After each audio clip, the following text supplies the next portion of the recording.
अस्सलाम वालेकुम गाइस, कैसे हैं आप सभी। तो आज की इस वीडियो में हम लोग बात करने वाले हैं कि इंटीरियर को लाइटिंग कैसे करते हैं माया के अंदर with the help of Arnold. So without any further ado, let's get started. So मेरे पास यहाँ पर एक मॉडल है जो कि मैंने बनाया नहीं है, बेसिकली मैंने ये डाउनलोड किया है। और अगर आपको ये मॉडल का लिंक चाहिए तो वो मैं आपको डिस्क्रिप्शन में दे दूंगा, जहाँ आप इसे डाउनलोड करके प्रैक्टिस कर सकते हैं। तो इस मॉडल के अगर हम अंदर जाएं तो आप देख सकते हैं ये एक इंटीरियर का मॉडल है और हमें इसे लाइटिंग करना है। तो हम इसे लाइटिंग कैसे करेंगे, डे एंड नाइट दोनों में हम लोग इसे लाइटिंग करके देखेंगे। तो चलिए स्टार्ट करते हैं और देखते हैं इसमें हम लोग किस तरह से लाइटिंग कर सकते हैं। ओके, तो सबसे पहले हमें करना क्या है, जब भी इस तरह का कोई आपको मॉडल आए तो आपको कुछ करना नहीं है। सबसे पहले आप यहाँ पे चले जाए पैनल्स में और यहाँ पे चले जाएं आप पर्सपेक्टिव में, तो आप हैं ही न्यू ले लें ताकि आपको एक नया कैमरा मिल जाए। अभी हम लोग क्या करने वाले हैं, थोड़ा सा मैं स्क्रीन को बड़ा करता हूँ, थोड़ा सा इसके अंदर में गया और उसके बाद आउटलाइनर में जाएंगे, अपने पर्सपेक्टिव कैमरे को सिलेक्ट किया है, एट्रीब्यूट एडिटर में चले जाएंगे और हमें यहाँ पे करना क्या है, फोकल लेंथ जो यहाँ पे 35 है उसे हम यहाँ कम कर देंगे। चलिए मैं यहाँ पे कर देता हूँ 20। अभी आप देख सकते हैं फोकल लेंथ की कम करने से हमें एक अच्छा खासा व्यू मिल रहा है। तो 25 तक हम रखते हैं। ये देखिए, ये मुझे बढ़िया लग रहा है 25 तक। ठीक है, तो मुझे एक अच्छा खासा व्यू यहाँ पर मिल रहा है। तो मैं थोड़ा सा ऐसे रख देता हूँ, समथिंग कुछ इस तरह से।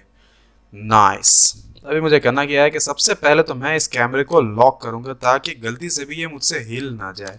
उसके बाद अपने रेजोल्यूशन गेट को ऑन कर देता हूँ और थोड़ा सा इसको ब्लैक लेके जाता हूँ। ओके, ये सही है यहाँ पर। और इसको ऑफ कर दिया हमने, आई मीन ऑफ नहीं, लॉक कर दिया। ठीक है, अब हमें करना क्या है, करना कुछ नहीं है, हमें बस यहाँ से आर्नोल्ड का एक रेंडर हमें इसे ऑन कर देना है। क्योंकि जब हम रेंडर कर रहे हैं, मतलब जब हम लोगों को लाइटिंग का काम करना होता है, तो सबसे पहले अब याद रखिए लाइटिंग रेंडर के बिना हो ही नहीं सकता, इसीलिए रेंडर को हमेशा ऑन करके रखें आप। तो फिलहाल कुछ भी नहीं देख रहा क्योंकि इसमें लाइट नहीं है, तो हम लोग अभी ऑफ करते हैं इसे। तो जब भी आपको कोई इस तरह का लाइटिंग वाइटिंग करना हो, हमेशा साइड में रेंडर व्यू को ऑन करके रखें, वरना आपको समझ में नहीं आएगा। तो हम लोग क्या करते हैं, यहाँ पे जाते हैं आर्नोल्ड एंड लाइट एंड यहाँ पे कर देते हैं स्काई डोम। ठीक है, बाहर स्काई डोम आ गया है। हम लोग एक काम कर सकते हैं, पैनल में जाते हैं और इससे बाहर जाते हैं। ठीक है, अच्छा अगर आपको अभी ऐसा फील हो रहा हो कि भाई ये क्या आ गया है, स्काई डोम तो बहुत छोटा पड़ रहा है और ये जो हिस्सा बाहर जा रहा है, तो आपको डरने की कोई ज़रूरत नहीं है। स्काई डोम बेसिकली पूरे के पूरे एनवायरनमेंट में अप्लाई होता है, तो आपको डरने की ज़रूरत नहीं है कितना हिस्सा बाहर क्यों जा रहा है। तो हम इसे बाहर से पर्सपेक्टिव में इसे देखेंगे और यहाँ पे जो हमारा रेंडर है ना, उसे क्या करते हैं, एक बार तो पहले रेंडर लेते हैं। ठीक है, और इसे पर्सपेक्टिव शेप 1 यानी कि जो हमने कैमरा लिया था उस पर सेट कर देंगे। तो ये देखिए हमें कुछ इस तरह का अभी व्यू मिल गया है। ठीक है, ओके, एक प्रॉब्लम यहाँ पे ये आ रही है कि ये जो हमारा है, इसे हम क्या करते हैं, सबसे पहले तो assign new material Arnold and यहाँ से AI स्टैंडर्ड सरफेस में दे देते हैं। क्योंकि जब भी अगर आप आर्नोल्ड पे काम करते हैं तो हमेशा आर्नोल्ड के मटेरियल्स को यूज़ करें।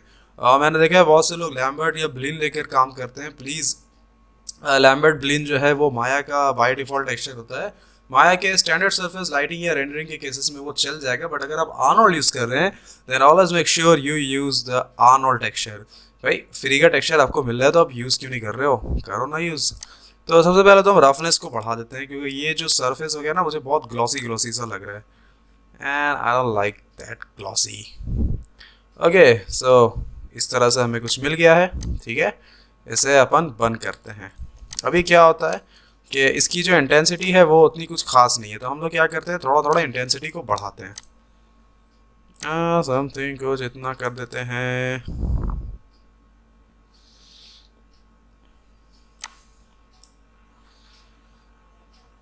ओके, ठीक है ठीक है ठीक है, कुछ तो मुझे होता हुआ दिख रहा है।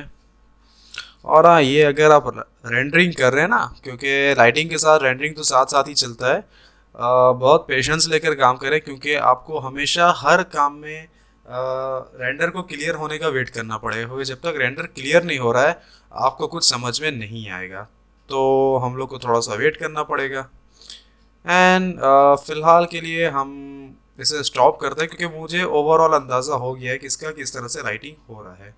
तो अभी हम लोग क्या करेंगे, ये जो हमारा स्काई डोम है इसके अंदर हमें कुछ HDRI मैप्स को डालना पड़ेगा। तो हम लोग भी क्या करते हैं, कलर में जाते हैं, फाइल चूज़ करते हैं और यहाँ से फाइल को दोबारा चूज़ करते हैं, और मेरे पास जो भी HDRI पड़ा हुआ है मैं उसे यहाँ पर अप्लाई करके देखता हूँ। Okay, so I have penalty of HDRIs। देखते हैं कौन सा बढ़िया लगता है।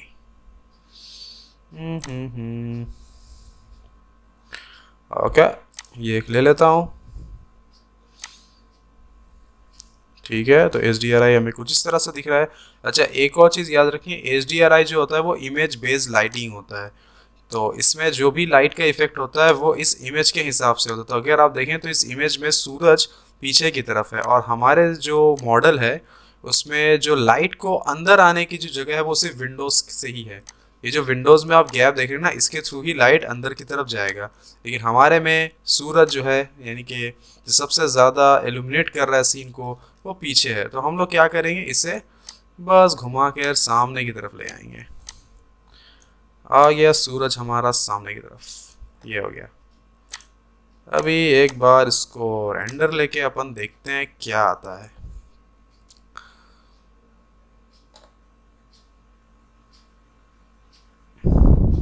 ओके,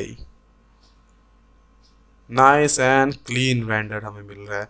और अगर आप देख रहे हैं कि हमें यहाँ पर बहुत ही खूबसूरत सा इफेक्ट देखने को मिल रहा है, HDRI का जो यहाँ से फिल्टर आउट होकर जो लाइट्स आ रहे हैं, आप देख सकते हैं यहाँ पे कितना बढ़िया सा खूबसूरत सा फील मिल रहा है। और अगर आप यहाँ पर देखें तो हमें पीछे कुछ नज़ारे भी दिख रहे हैं लाइट्स के। तो ये बहुत ही बढ़िया लगता है। ओके, एक और काम भी हम कर सकते हैं। फॉर एग्जांपल कि अगर मान लेते हैं कि आपने कुछ ऐसा HDRI यूज़ किया है, सबसे पहले तो आप ये बात याद रखें कि हमें यहाँ पर इतनी खूबसूरत और बढ़िया से लाइटिंग इसलिए मिल रही है क्योंकि हमारा HDRI बढ़िया है। याद रखें, HDRI और स्काईडोम के केसेस में everything depends on HDRI। What kind of HDRI you are using, ये सबसे ज़्यादा डिपेंड करता है। If you are using a bad HDRI बोलने से मेरा मतलब है कि आपने एक्सटीरियर की जगह कोई इंटीरियर वाला सीन ले लिया या कोई स्टूडियो लाइट सेटअप वाला HDRI ले लिया, it is not gonna help. So if you want to eliminate your scene, so choose wisely. So अभी हमारा चूँकि सीन जो है, सीन के हिसाब से ये जो HDRI है इट्स फुल्ली जस्टिफाइंग, सो इसलिए हमें इतना बढ़िया सा हमें रेंडर मिल रहा है। बट फॉर एग्जांपल अगर आपने कुछ गलत HDRI गलती से चूज़ कर लिया, जैसे फॉर एग्जांपल अगर मैं यहाँ पे जाता हूँ और मैं देखता हूँ कि कुछ और HDRI है या नहीं हमारे पास, सपोज इस तरह का कोई HDRI अगर हम यहाँ पे चूज़ करते हैं, ठीक है। ओके, अभी हम लोग देखते हैं कि किस तरह का हमें रेंडर मिलता है।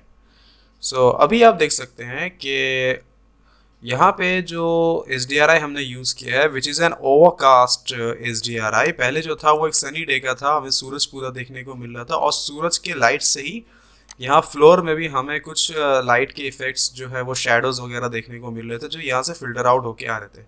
बट अगर आपने फॉर एग्ज़ाम्पल आपके पास ऐसा कोई HDRI नहीं है तो आपको इफ़ेक्ट जो है वैसा नहीं मिलेगा, एक सनी डे वाला इफेक्ट। तो ऐसे सिचुएशन में हम लोग क्या कर सकते हैं, फॉर एग्जांपल आपने इसी टाइप का एक ओवरकास्ट HDRI यूज़ करना है but still you want that light and shadow effect. So in that case what you gonna do, tension मतलब मैं आया हूँ तो बता के ही जाऊँगा। सबसे पहले आप इसको मिनिमाइज़ कर लें और हमें करना ये है कि आर्नोल्ड में जाना है, लाइट लेना है एंड एरिया लाइट यूज़ करना है। एक चीज़ हमेशा याद रखें, लाइटिंग के केस में एक टाइप का लाइट इट्स नॉट इनफ, आपको हमेशा मल्टीपल लाइट्स को यूज़ करते रहना पड़ेगा। अपने सीन को देखना पड़ेगा कि आपके सीन के हिसाब से कौन सा लाइट बढ़िया लग रहा है। तो मैं क्या करता हूँ, यहाँ पर इसे थोड़ा ऐसे किया, थोड़ा ऐसे किया, एंड यहाँ पे थोड़ा सा इसको ऐसे रोटेट कर देता हूँ ताकि ये पूरी तरह से हमारे सीन को कवर अप कर ले। ठीक है, हमने ऐसा कर दिया और यहाँ से नॉर्मलाइज को ऑफ कर देते हैं। ठीक है, और यहाँ से एक बार रेंडर लेके देखते हैं।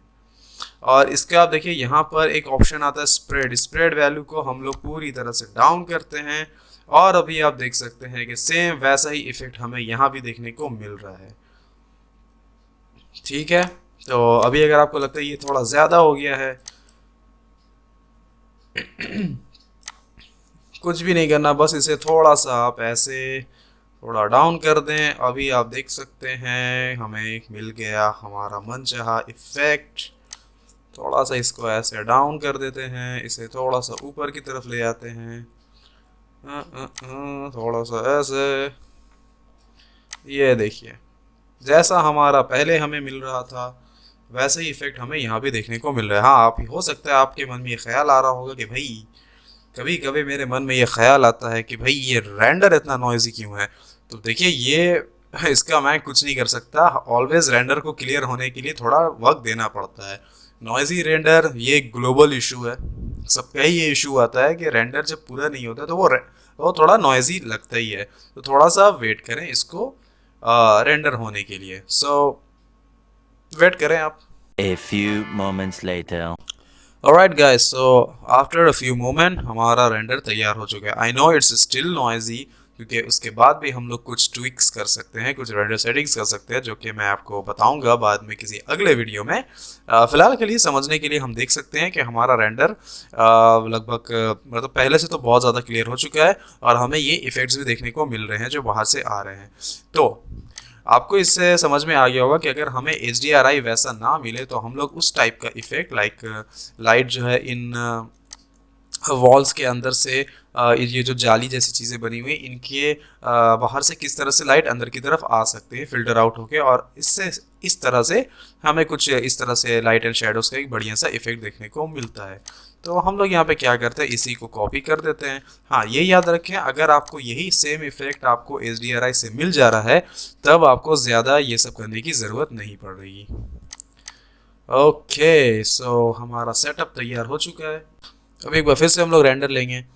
और एक चीज़ और याद रखें, अगर आपको किसी पर्टिकुलर एक सीन से मतलब है, सिर्फ उसी सीन को आप देखना चाहते हैं कि वो किस तरह से लाइट हो रहा है, तो आपको पूरा रेंडर होने का वेट नहीं करना है। आपको क्या करना है, सिर्फ शिफ्ट प्रेस करें एंड ड्रैग करें उस एरिया पे जिसको आप रेंडर होते देखना चाहते हैं। तो अभी आप देख सकते हैं रेंडर का पूरा प्रोसेस सिर्फ इसी एरिया पे चल रहा है, बाकी एरिया को आर्नोल्ड निगलेक्ट कर देगा। ठीक है, तो हम लोग अभी इस सीन को देख रहे हैं और अगर इसको दोबारा से हटाना हो तो यहाँ देख सकते हैं एक ऑप्शन है कॉप रीजन के नाम से, जस्ट इसको ऑफ कर दीजिए। अभी ये पूरा रेंडर ये लेना शुरू करेगा। तो अभी हम लोग क्या कर सकते हैं, इसको थोड़ा सा मैं कलर देना चाहूँगा, ज़्यादा नहीं, कुछ हल्का समझ लीजिए, हाँ येलो टाइप का। यहाँ भी सेम हम लोग दे देते हैं।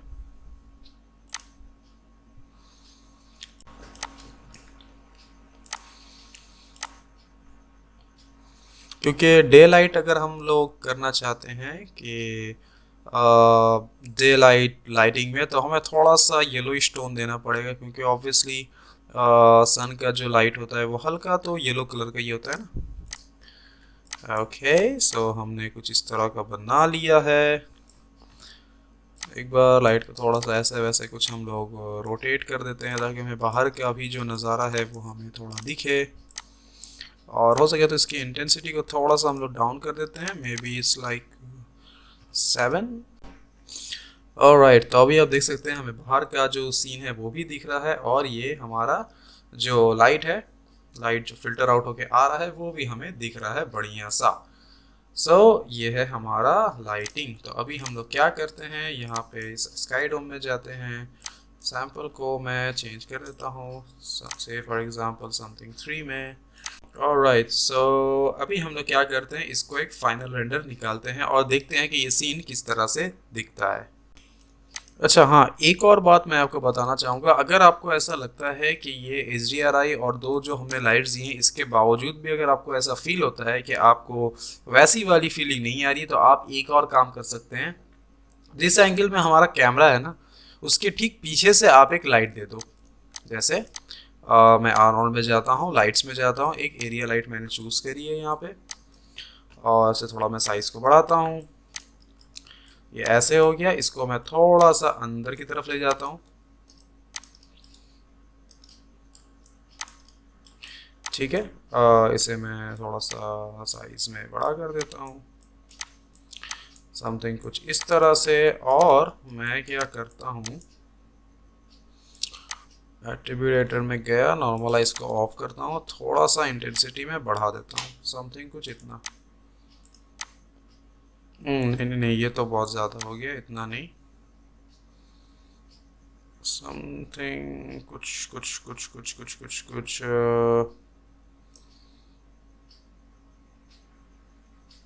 हम्म